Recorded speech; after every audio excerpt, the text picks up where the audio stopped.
StrengthsFinder, the Myers-Briggs Type Indicator, DISC, the Big Five, 360s. All are assessments. Many of those you've heard of, and some of them you've probably used. But how do they all fit together? When and why should you use one and not the other? On this episode, the practical framework you need to determine what assessment tools are right for others and you. This is Coaching for Leaders, episode 371. Produced by Envisia Learning, maximizing human potential. Greetings to you from Orange County, California. This is Coaching for Leaders, and I'm your host, Dave Stachowiak. Leaders aren't born, they're made. And this weekly show gives you access to the practical wisdom that will empower you to become a better leader. And if you are a leader, manager, or any role of influence in your organization, chances are you have either been through an assessment or a survey yourself, or perhaps you have considered utilizing assessments, surveys, or other instruments for your team to help people to understand their strengths, get to know themselves better, to measure engagement in the organization. There's a whole bunch of reasons you may have done this. And yet I know I struggled with this early in my career, still do to some extent, of really understanding some of the basic and foundational concepts of using some of the assessment tools out there, of understanding the broad brushstrokes of what's available, and being able to ask the right questions. And I'm really excited for today's guest because he's an expert in this area. He's going to help us to get smart about what are the things around using assessments and tools that leaders should know, and also the questions that we should ask when we're engaging the experts in these areas so that we can be most effective in utilizing them well, and of course, most effective for the people we have the privileged influence and our organization. So I'm pleased to welcome Ken Nowack to the show today. He is a licensed psychologist and the president and chief research officer of Envisia Learning. He has over 30 years of experience in the development and validation of human resource systems, assessment tools, organizational climate surveys, questionnaires, simulations, and tests. He has developed 360 feedback systems, assessment centers, employee selection, succession planning, performance appraisal, and management development training programs for a lot of clients in the public and private sectors. And he's also the Chief Learning Officer of Organizational Performance Dimensions and is a member of the Consortium for Research on Emotional Intelligence in Organizations. He's also a lecturer at UCLA's Anderson School of Management. Ken, I am so glad to know you. Welcome to Coaching for Leaders. Thank you, Dave. Privileged to be here today. As I mentioned in the introduction, we're going to do our best to see if we can paint some broad brushstrokes for leaders and thinking about assessments and tools. And I guess that begs the biggest question, the biggest big picture question, which is why utilize assessments and tools at all? What's the reason for even engaging in instruments like this? So one of the reasons that we really are using assessments is that we are inaccurate, most of us, in really identifying what we do well, our signature strengths, and obviously the area of our blind spots where others may have a perspective or an objective test that can give us some data that may illuminate what we could do to sharpen our saw and become a little bit better. One of the things that I really realized after our first conversation was, I certainly have used and know of a lot of the assessments out there, MBTI, DISC, StrengthsFinder over the years. And yet I feel like I was really ill-equipped to have an understanding of how all those work or not together. What's the big picture look at the field of different assessments and tools and why you'd use them? And so I'm really intrigued by this concept of the three-legged stool that you taught me. I'm wondering if you could give us a sense of what the three legs on the stool are, and then maybe we can do a dive on each one of them to figure out, what would be the right tool in the right situation. Yeah, I'd be happy to. Maybe I'll just walk through each leg and give just a little tidbit. The backdrop, of course, is, again, why would we want to use assessments in coaching, training, consulting? And at the end of the day, one story I'll tell you, for, the last 20 plus years, my wife and I have been doing volunteer work for an absolutely wonderful organization here in Los Angeles. We raise guide dogs for the blind. And if you don't know much about the program, you get a little puppy that you get to name at about 8 weeks old. You really are influential to their training, their development, getting them out, obviously, to situations that they'll be ready for their professional training. And the hard part is we say goodbye in about 18 months, where they get hooked up with, obviously, the professional trainers that are teaching them technical skills to hopefully become the eyes for somebody that's sight impaired or blind. But I use my experience, in the volunteer work, because it is, in fact, the concept that all of us, as I mentioned, are a little blind. We really do need some insight. We need some data. We need some information before we're willing to take a look at making some changes in our life and our habits. So assessments, by and large, are very fruitful for helping an individual, again, have a guide dog to say, here's some information, Dave, and let me present it to you. And if our end goal is to help you to become more effective or enhance performance, and the spirit of it is really developmental, you're going to try that on and hopefully do something long and hard. And the other area of our research, which goes beyond our ability today to talk about it, is we do a lot of research and work in the neuroscience of habit and behavior change. So the point I want to make is that one of the necessary conditions for getting people to do things more or less or different and developing a lasting change, which we call a habit, is the use of insight and reflection that comes out of assessments. So my framework really comes about looking at why are we using assessments? Again, why are we providing a guide dog in coaching and training? And when we do that, it's from a perspective of what the presenting needs are of the client or coachee or the individual we're working with. But by and large, I think about it, what's in our toolkit. And most of us that are coaches or consultants, we'll have one or two or a dozen assessments we've been certified in or interested in. And we tend to use the same ones over and over without much thought to when are these appropriate and when might they work. So the pictorial that I use is this idea of a three-legged stool, three legs holding up the essence of a stool that represents three classes, but these classes of assessment domains or assessment areas could be ones that coaches and consultants could add to or maybe already have in their toolkit. Let me start with leg number one, and I want to refer to this leg as personality and style-based tools. And again, my orientation is focused not on organizations or teams, but at an individual level. So there is a continuum within this particular leg that style-based tools are a little bit less rigorously designed and developed. They may, in fact, have less research behind it. Even the theory and the concepts behind it can be a little looser.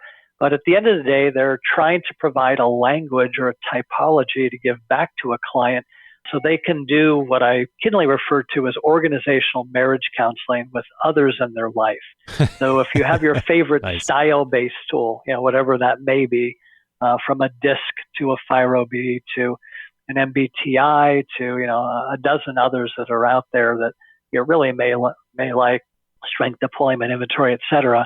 They have a typology. They'll have a language, a model that we can sit down with an individual and say, your responses to this seem to classify you into this particular language and model.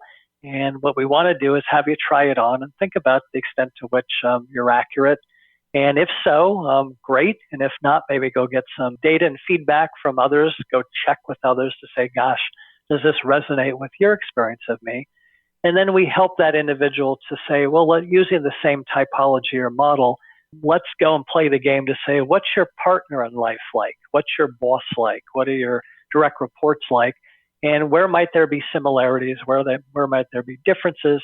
And using, of course, that style-based assessment as a way in coaching and developing the individual to perhaps modify their approach to communication, leadership, decision-making. And on that continuum of rigor, in the same leg is what I would classify as personality-based inventories. And there's been a great evolution over the last 15, 18 years in personality. And today, most of the well-established personality inventories are backed by a concept called the Big Five or the five-factor personality model. So most of the vendors that are designing, developing, and validating those types of pretty rigorous personality inventories have all of the things that I mentioned earlier. Very solid reliability. You can grab their manual and all the different types of validity. And they're the ones that are often used and recommended to be used for companies that are interested in incorporating a personality inventory into their selection, promotion, succession. And there's some pretty solid evidence that they provide both incremental validity, meaning they add value above and beyond interviews and other types of ways of predicting to the extent to which an employee or a leader will perform and behave in an organization. And they seem to correlate pretty modestly. And the 5 factors, I won't go into any detail, are ones that most coaches and consultants, if they're using those tools, find of value.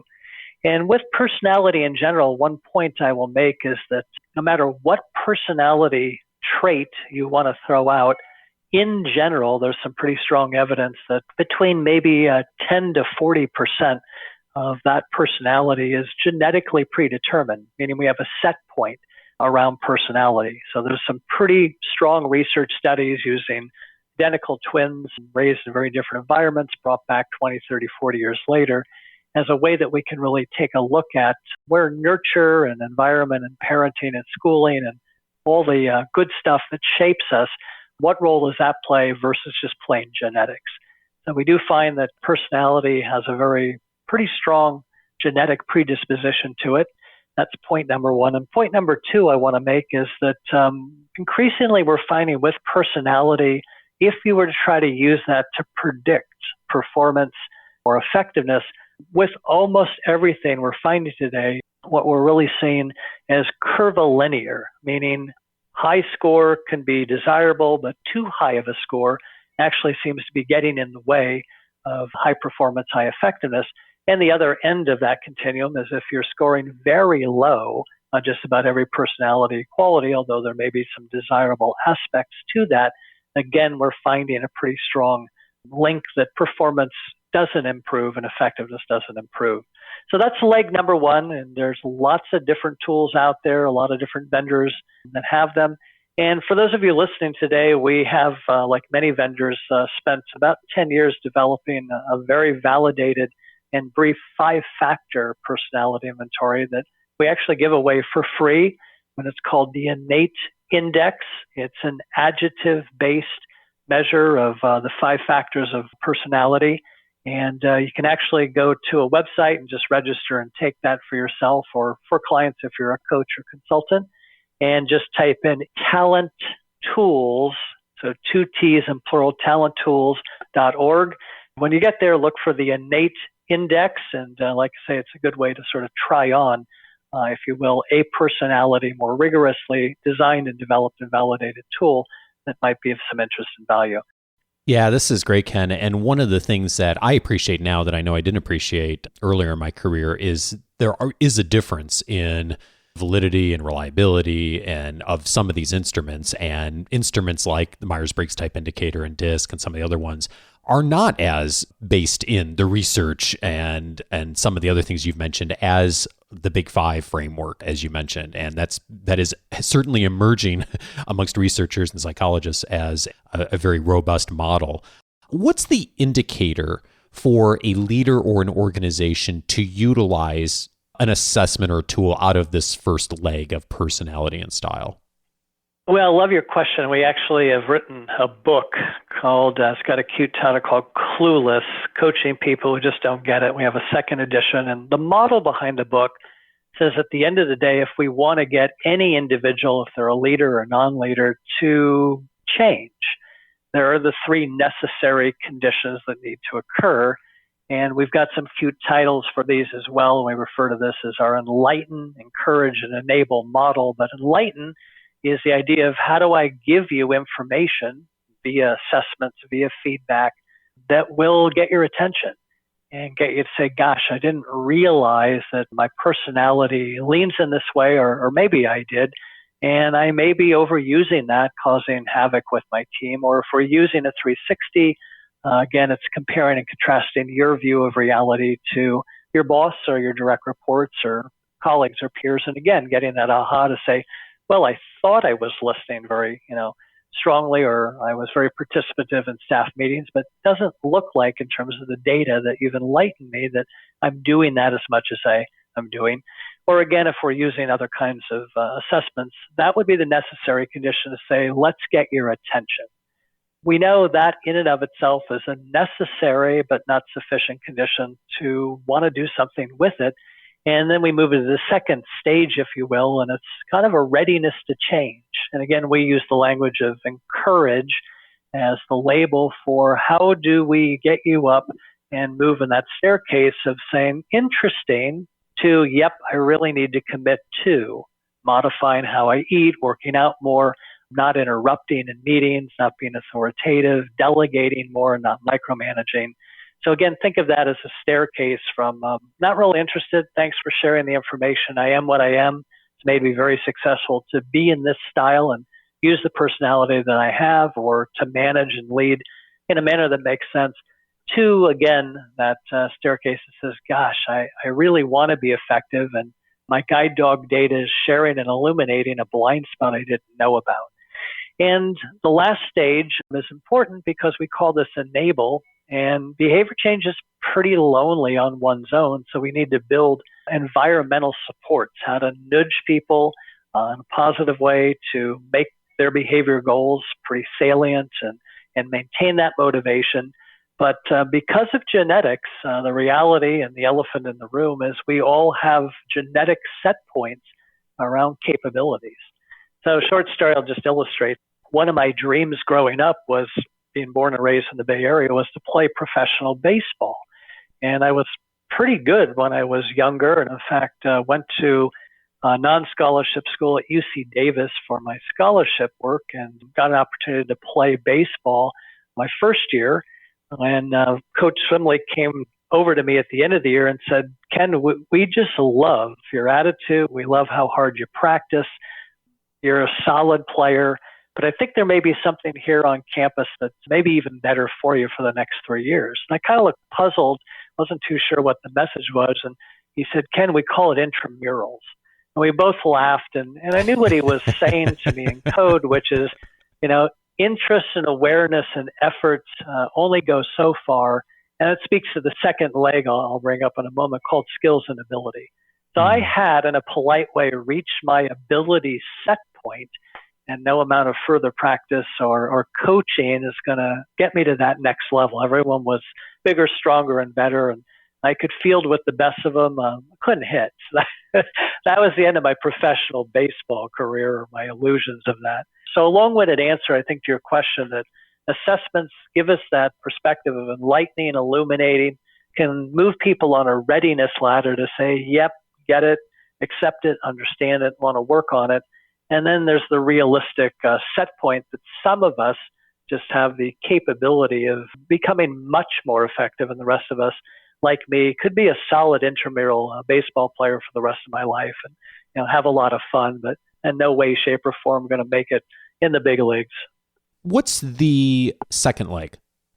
Second leg, well, let's talk about just what we are kind of covering right now, and that's skills and abilities.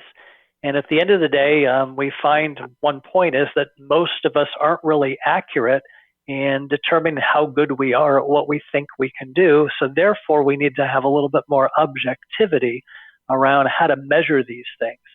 So, for example, I refer to these types of assessments as show me assessments. And they would include pretty classic assessment center type of methodology. For example, one of the assessments that we have, which has been around for a long time, we've modernized it, is taking the old in-basket, a time simulation where we overload you with data, put you into the role of a fictitious leader and just flood you with information. And we have you work for 90 minutes and actually respond to issues that come up related to supervision and management. Today, we do it online in the form of an email exercise.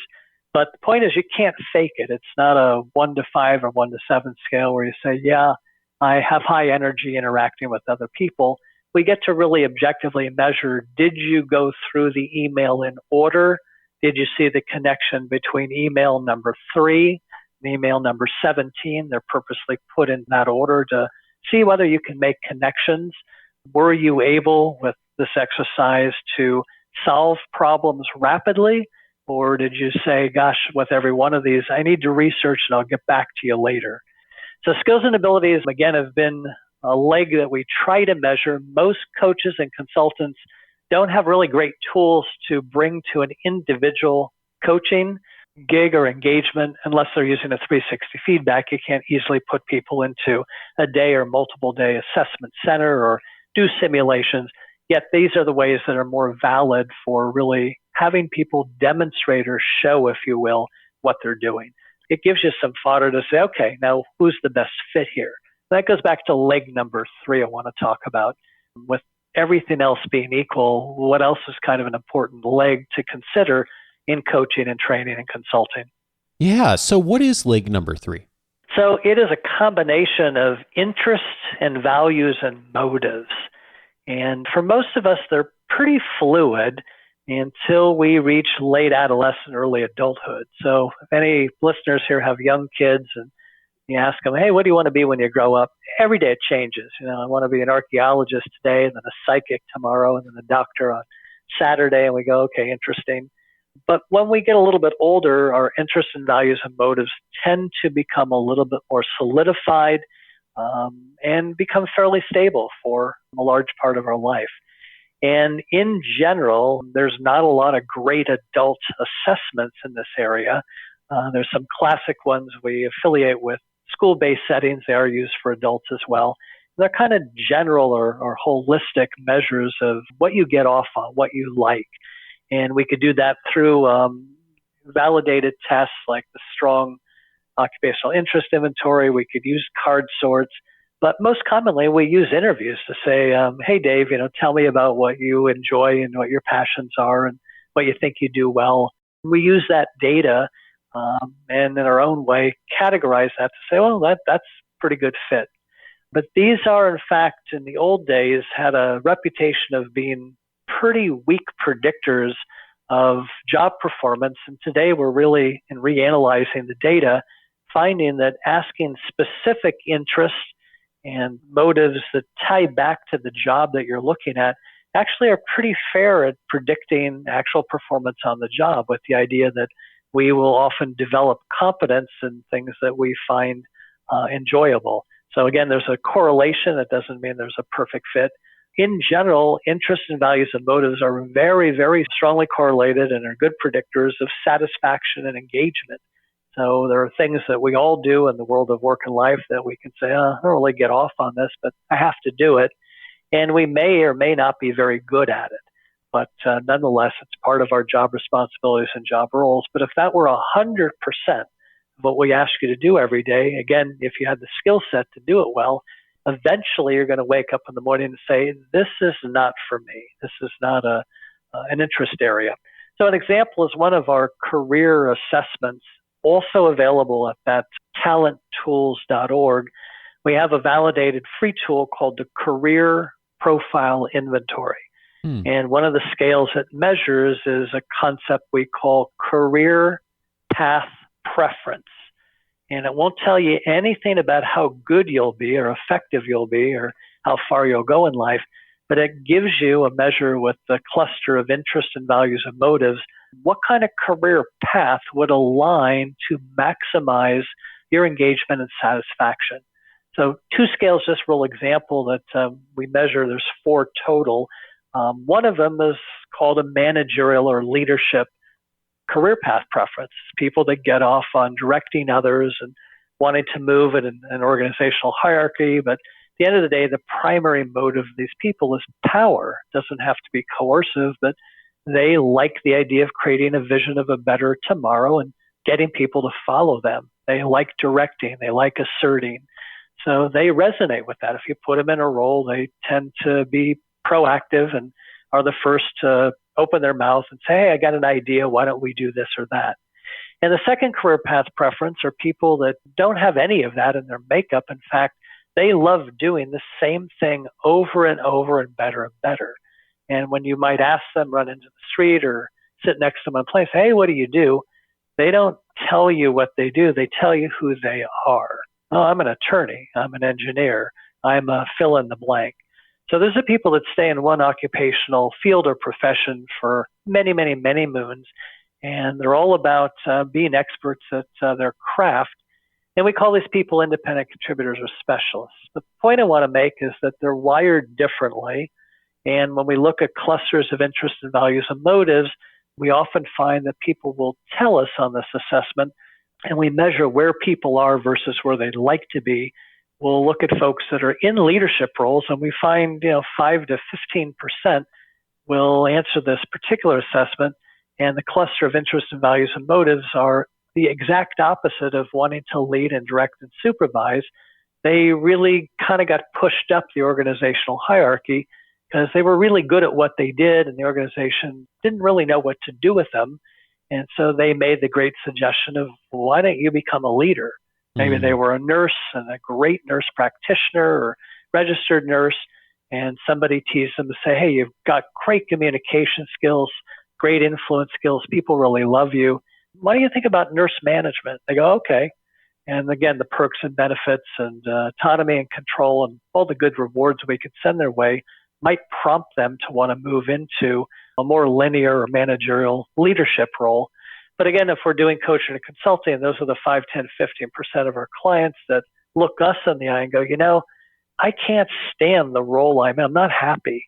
And yet we'll come back and say, gosh, your performance is really good. I was hired to help you become even better. But their retort is, you got to listen to what I'm saying. I don't wake up every morning and really love going and dealing with discipline and going to meetings and handling finance and budgets. I liked working with the patient. I liked doing my craft, and now I'm way behind because the half-life of nursing knowledge and technology and medicine is pretty short, and I'm behind the curve and feel bad about it. So again, long story to say that interest, values, and motives are pretty good measures of fit. They're pretty good measures of satisfaction, engagement. And when they're specific to a job, it does tell us pretty strongly whether or not this will be a predictor of people doing well. And that distinction you made of what would align more with interests around like leadership and direction and control versus as an individual contributor. I know I didn't appreciate that as distinction earlier in my career, and now realize the importance of seeing that. And so one thing I'm curious about under this is we have a lot of folks in our audience who are champions and have used tools like StrengthsFinder and have used engagement surveys. Does StrengthsFinder fall under this category, and is this useful for helping illuminate some of the interests, values, motives? Well, I think you got to go back again to the vendor that's peddling. There's numerous quote-unquote strengths-based tools. Most really fit into this classification of the leg of interest, values, and motives, but they appear and they're mislabeled as skills. So again, I have to go back to what tool are you being trained and what tool are you using. But the majority of them are truly getting at what are your core interests and values and what turns you on. And we translate to say, therefore, you'll be good at it. And that's one of the misuses of quote unquote interest inventories. We've seen this classically with, youth to say, well, you really like math. That means you're going to be good at it. Well, you may or may not find a correlation between interest and, like I say, and competence and ability. But together, we'd like to define that as a signature strength, things that you are, in fact, inherently able and capable of doing well, and you get off on. That would be the area I'd really want to encourage my client to pursue, whether it's a career or a hobby or any way to sharpen their saw. But again, at that box model, 4-box model of low or high skill, low or high in interest or motive is a very interesting one to sit down with clients.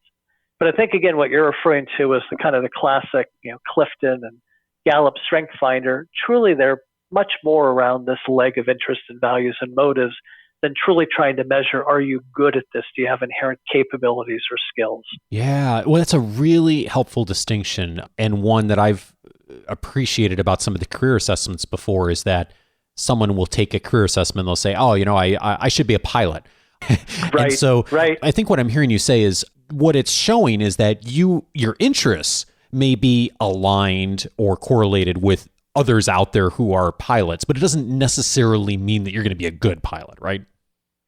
We have no way of discerning your effectiveness, but it will say you share a commonality of loving to be independent and not having a lot of people micromanage you and making decisions, having a little bit more high risk taking. So that's pretty common with people that seem to migrate to that type of occupation.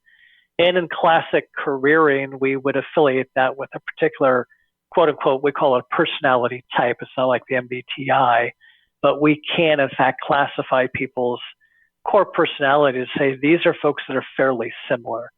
So when we're sitting down with an adult or a young adolescent to say, let's think about the myriad of areas. If, for example, you really love working with your hands and you really like being outdoors, who are the people that are like you?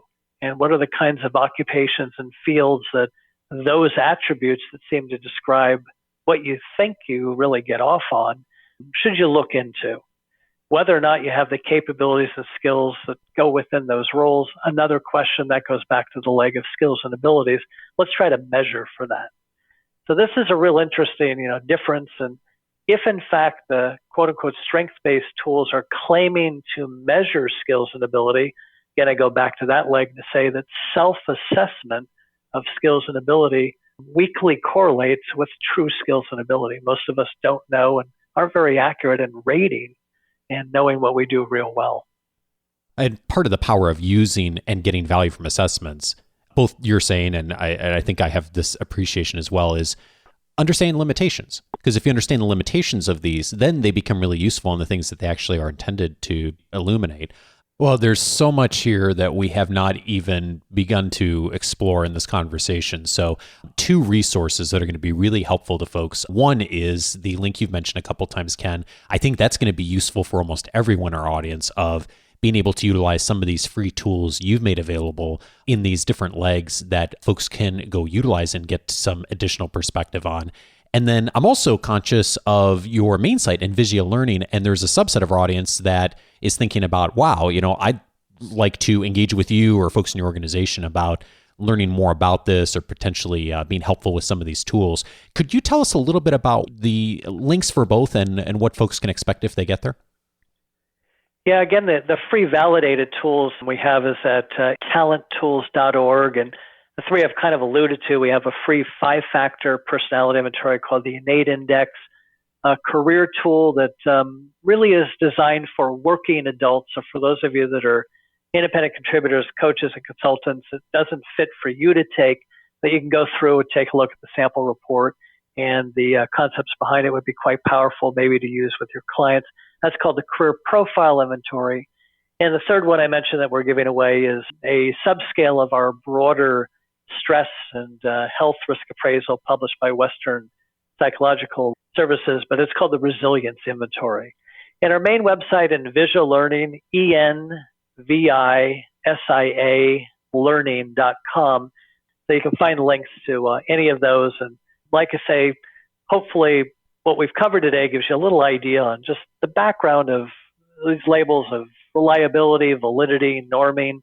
And as you think about adding tools and assessments to your toolkit, going back to why am I using it, what's the purpose, and which tool or tools could add value in those different legs, knowing that each of them look at something a little bit different, and at the end of the day could be added value for the right client wanting to answer some specific questions. This is great, Ken. This will be of real value to our audience. I'm going to get all the links in our show notes, of course, and in this week's weekly leadership guide. Ken, this has been fabulous. Thank you so much for your wisdom, your expertise. Appreciate it a ton. Well, thanks, Dave. Appreciate being part of this.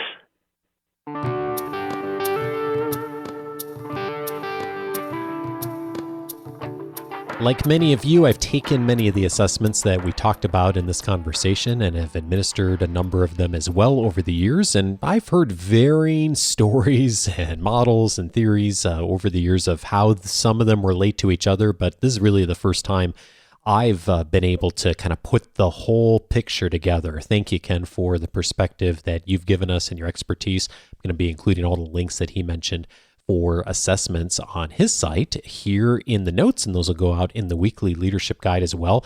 Hey, if you know a leader who is utilizing assessments right now, either one or a number of them, or maybe trying to make some decisions about assessments, this is a great episode to pass along to them. Thanks in advance if you do.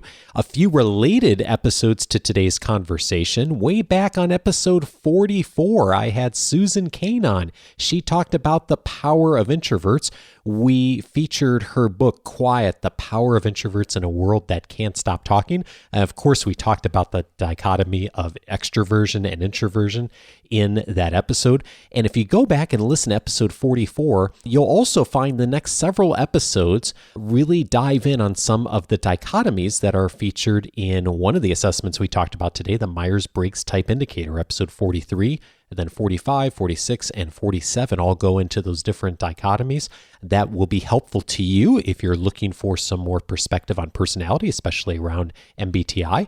For those of you who want to do a deeper dive on StrengthsFinder, one of the assessments we talked about, Lisa Cummings is one of the top experts out there on StrengthsFinder and how to utilize it well for your team. That was the topic of episode 293, Leverage StrengthsFinder for your team. Lisa walked us through how to utilize the tool and, more importantly, what to do with it. A lot of folks have used StrengthsFinder, or should I say, a lot of folks have administered StrengthsFinder. A lot of people know their top strengths. And yet the stopping point is often, well, what, if any, change does that actually precipitate in the team and in the organization? And that's where often StrengthsFinder falls short if you haven't really then taken that data and done something with it. And Lisa provides a great model for actually how to practically get some results from it. Also, I would recommend episode 341. Tom Henschel was on that episode and talked about how to leverage your 360. If you are getting a 360, have had a 360, or perhaps you're involved in someone in your organization that is going through a 360 right now, that is a must-listen episode. You'll hear a lot of wisdom from Tom on that episode on what he's done over the years as an executive coach to administer 360s and some of the thinking that'll be helpful to you if you find yourself in that situation. And of course, all of those episodes available to you on the free membership. If you haven't already set up your free membership on coachingforleaders.com, you're missing out because you can search all of the archives from 2011 on every topic, including the topic of assessments. We've done a number of episodes relating to assessments, including the ones I've mentioned here today. So set up your free membership for access to all of that. Just go to coachingforleaders.com to activate it. You'll also get access to the weekly leadership guide, which will include all the links from this episode this coming Wednesday, plus the member cast, my personal library, and a ton more that's in the free membership portal. Go to coachingforleaders.com. You'll get access to all that, including my free audio course. Have a fabulous week, and I look forward to our next conversation on leadership next Monday. Take care, everybody.